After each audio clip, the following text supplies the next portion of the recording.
అందరికీ నమస్కారం. ఈరోజు ఓమ గురించి మనం చెప్పుకుందాము, శ్రద్ధగా వినండి.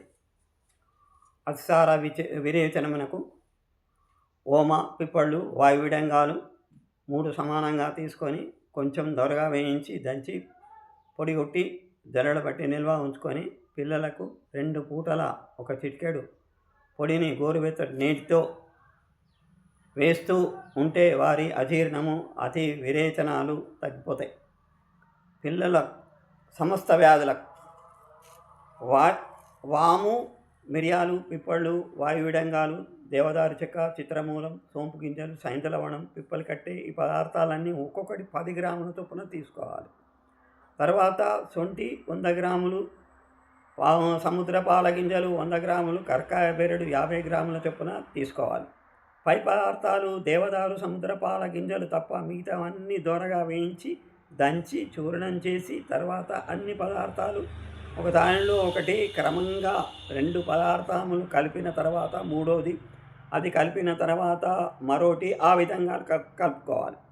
తర్వాత మంచి బెల్లము 340 గ్రాములు తీసుకొని ఆ పొడి బెల్లంలో కలిపి బాగా కలిసిపోయేలా దంచి ఉసిరికాయ అంతా ఉండలు చేసుకోవాలి.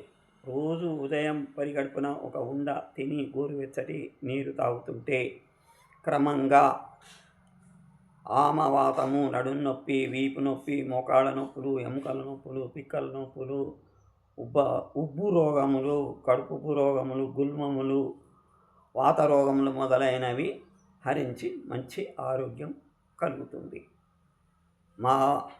నా ఈ వీడియో నచ్చినట్టయితే సబ్స్క్రైబ్ చేయండి, లైక్ చేయండి, షేర్ చేయండి.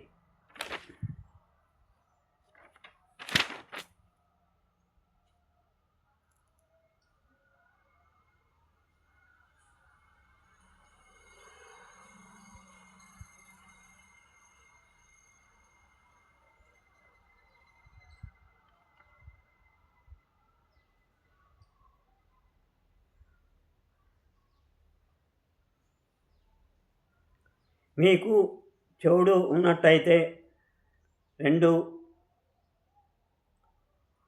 ఓమ 50 గ్రాములు తీసుకొని శుభ్రం చేసి ఆ ఓమను 1/2 లీటర్ నీటిలో కలిపి మెత్తగా రసం వచ్చేలా నూరి ఆ రసంలో నువ్వుల నూనె 100 గ్రాములు కలిపి మట్టి పాత్రలో పోసి చిన్న మంట మీద పెట్టి నీరు అంతా ఇరిగిపోయి నూనె మాత్రమే మిగిలేట వరకు మరిగించి దించి వడపోసి ఆ నూనె నిల్వ ఉంచుకొని ప్రతిరోజు 2 పూటల 4-5 చుక్కలు చెవులో వేసేస్తుంటే క్రమంగా చెవుడు తగ్గిపోతుంది.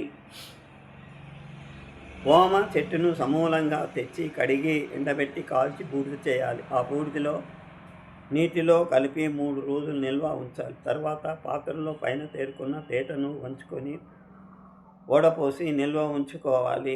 దీన్ని కళ్ళ దురదలు ఉన్నప్పుడు 2 చుక్కలు కంట్లో వేసుకుంటే కంటి దురదలు తక్కువైపోతాయి.